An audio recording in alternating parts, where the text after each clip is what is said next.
lundi dernier à Clairefontaine. Première conférence de presse pour Didier Deschamps depuis le lancement de la phase préparatoire du mondial. Bonjour Didier. C'est parti pour les séances de questions-réponses qui vont rythmer la vie du sélectionneur jusqu'à la fin de la Coupe du Monde. Ça allait vite aujourd'hui.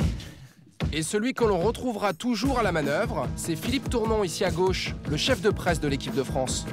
Olivier Le Foll. Un collab sur le nom des journalistes, Philippe Tournon.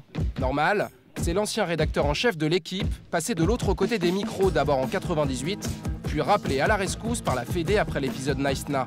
Mais ce jour-là, en conférence, rien de vraiment palpitant.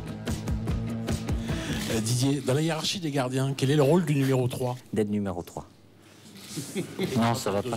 Et pourtant, 2 jours plus tôt, le sélectionneur s'est confié au Monde. Il affirme au journal qu'il connaît le nom de reporters qui auraient recours à des prostituées. Savez-vous qu'il y a un bordel à 500 mètres de votre hôtel de Ribeiro Preto? Non, mais apparemment, vous êtes mieux renseigné que moi. Vous pouvez avoir des dossiers sur les joueurs, mais j'en ai aussi sur vous. Mais pourquoi mettre en garde les journalistes? Forcément, à Medial Mag, on a voulu le savoir. Alors en conférence, on a mis les pieds dans le plat. Pourquoi vous avez menacé de balancer des infos sur la vie nocturne des journalistes? Sauf qu'écoutez bien sa réponse. On la lui fait pas comme ça à Dédé. Oh, je suis pas menacé, je fais pas de menaces, moi je menace pas. Moi. On me pose une question, il y a un endroit apparemment qui est à 500 mètres. Je le savais pas, mais apparemment il y en a d'autres qui le savent, donc voilà. Mais vous êtes libre de faire ce que vous voulez, hein. Pas de souci. Mais ça se sait aussi. C'est la patte du sélectionneur, répartie et self-control.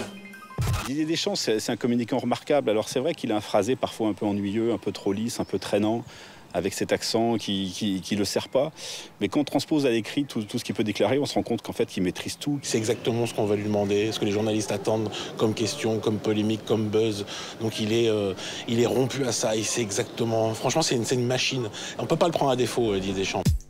Deschamps, le pro de la com, c'est aussi pour ça qu'il a été nommé sélectionneur. Car 4 ans après le naufrage de Nice Na, il faut redorer l'image des Bleus.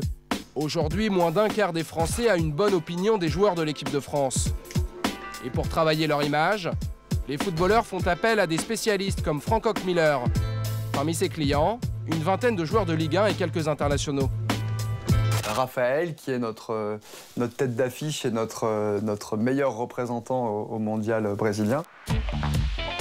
Raphaël Varane, l'espoir du foot français. À peine 21 ans, déjà appelé en équipe de France et 3 contrats de sponsoring en poche. Nike, Orange et Electronic Arts. Son image, c'est 15% de ses revenus.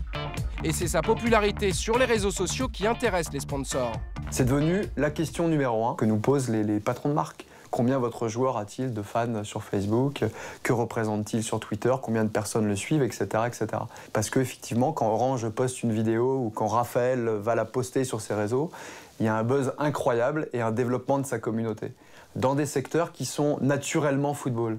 Voilà. On ne l'aurait pas fait avec une marque de chips, on n'aurait pas fait ça. L'image des footballeurs, une mine d'or qu'il faut exploiter. À Clairefontaine, avant chaque entraînement des Bleus, la consigne, c'est d'aller poliment signer les autographes devant les caméras. Derrière cette communication, on retrouve encore Philippe Tournon. Après les conférences de presse, c'est lui qui arrange les interviews avec les joueurs pour les journalistes. Pour les entretiens de jeudi, oui. Comme d'habitude, vous nous appelez... je te dirai voilà, qui tu vois et à quelle heure. Nickel. Convaincre les Bleus de parler, un job pas toujours facile. Comme je leur dis souvent, quoi que vous pensiez des médias, même si un jour il y a un titre qui vous choque, même si un jour il y a une note qui vous semble sévère, vous n'êtes pas forcé de passer des heures et des heures avec les médias, mais ça fait partie du boulot et qu'il faut le faire et que ça contribue à entretenir un climat et une image dont tout le monde bénéficie finalement, quoi. Et le premier bénéficiaire de la popularité des Bleus, c'est TF1. La chaîne a cassé sa tirelire pour obtenir les droits du mondial, 130 millions d'euros. À ce prix-là, les téléspectateurs doivent aimer les Bleus. Pour ça, il y a Téléfoot, avec le dimanche des reportages en immersion à Clairefontaine. L'heure est encore au sourire et à la décontraction. Sérénité et tranquillité. Interne, on l'aura, externe, je l'espère. Et puis se mettre dans un état d'esprit de conquérant, de combattant. Certaines de ces images sont fournies directement par la Fédé.